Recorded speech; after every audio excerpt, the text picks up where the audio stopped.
नमस्कार, स्वागत आहे तुमचं आपल्या स्टडी पॉइंट या यूट्यूब चॅनलमध्ये। तर टी पेपर फुटीवरून दादा भुसेच्या राजीनाम्याची मागणी। आता शिक्षण मंत्र्यांचं भर बैठकीत मोठं वक्तव्य, म्हणाले वेळ पडल्यास। एकूणच याबद्दल संपूर्ण सविस्तर इत्युंबित माहिती या व्हिडिओच्या माध्यमातून आपण जाणून घेत आहोत। तत्पूर्वी तुम्ही जर आपल्या स्टडी पॉइंट या यूट्यूब चॅनलवरती जर नवीन असाल तर आपल्या या चॅनलला लगेचच लाईक आणि सबस्क्राईब करायला विसरू नका। चला तर मग वेळ वाया न घालवता टी पेपर फुटीवरून आपल्या दादा भुसेच्या राजीनाम्याची मागणी कशा पद्धतीने होतो आहे व भर बैठकीत काय मोठं वक्तव्य झालेलं आहे तेच या ठिकाणी आपण जाणून घेऊया।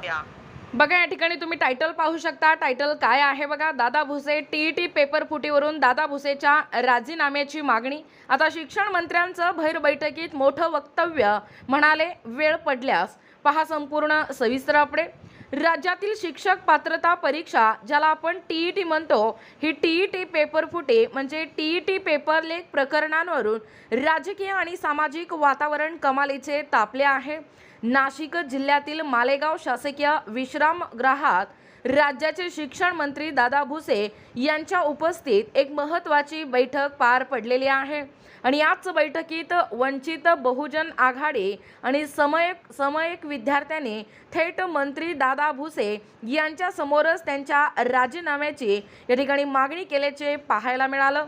विद्यार्थ्यांच्या या आक्रमक मागणीवर प्रत्युत्तर देताना मंत्री दादा भुसे यांनी ज्यावेळेस राजीनामाचा द्यायचा असेल त्यावेळेस कोणाला सांगायची गरज नाही, मी स्वतःहून राजीनामा देईल, असं देखील मोठं वक्तव्य केलेलं आहे।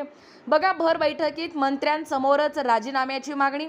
मालेगाव शासकीय विश्रामगृहात मंत्री दादा भुसे आणि वंचित समन्वयक विद्यार्थ्यांची ही बैठक झाली आणि याच बैठकीत विद्यार्थ्यांनी टीईटी पेपर फुटी विरोधात तीव्र संताप व्यक्त केला।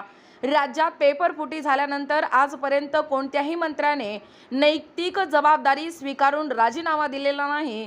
जर तुम्ही या प्रकरणाची जबाबदारी स्वीकारून राजीनामा दिला तर हा संपूर्ण राज्यामध्ये एक ऐतिहासिक निर्णय ठरेल, अशी देखील मागणी वंचित आघाडी व समयक विद्यार्थ्यांनी लावून धरली आहे।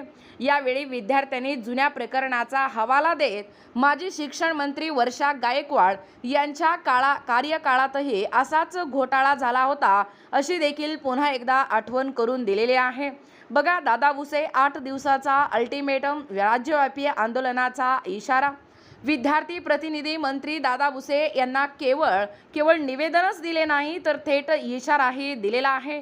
आमच्या मागण्यांवर पुढील 8 दिवसात सकारात्मक निर्णय जर झाला नाही तर या ठिकाणी विद्यार्थी समयक पुढील 8 दिवसात सकारात्मक निर्णय होऊन मागण्या मान्य न झाल्यास संपूर्ण महाराष्ट्रात व्यापक स्वरूपाचे राज्यव्यापी आंदोलन उभारले जाईल, असा देखील अल्टिमेटम विद्यार्थ्यांनी प्रशासनाला दिला आहे।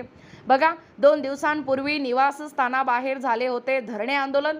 खरं तर टीईटी पेपर फुटी प्रकरणांवरून मालेगावात गेल्या काही दिवसांपासून विद्यार्थ्यांचा रोष पाहायला मिळत आहे आणि याच बैठकीच्या 2 दिवसांपूर्वीच वंचित बहुजन आघाडी आणि समयक विद्यार्थी आघाडीच्या कार्यकर्त्यांनी थेट मंत्री दादा भुसे यांच्या मालेगावातील निवासस्थानांसमोर जोरदार धरणे आंदोलन केले होते। त्यावेळीही आंदोलकांनी मंत्र्यांच्या राजीनाम्याची घोषणाबाजी केली होती आणि त्यानंतर आज शासकीय विश्रामगृहात मंत्री आणि विद्यार्थी आमने सामने आल्याचे पाहायला मिळालेलं आहे। बघा, सर्वात मोठी अपडेट आहे। खरं तर 2 दिवसांपूर्वी या निवासस्थानाबाहेर झालेले हे धरणे आंदोलन असो किंवा येत्या 8 दिवसाचा शिक्षण मंत्री दादा भुसे यांना अल्टिमेटम असो किंवा राज्यव्यापी आंदोलनाचा हा इशारा असो किंवा भर बैठकीत मंत्र्यांसमोरच राजीनाम्याची मागणी असो, ही चर्चा आता या ठिकाणी जोर धरत आहे व या चर्चेला आता उधाण आलेलं आहे।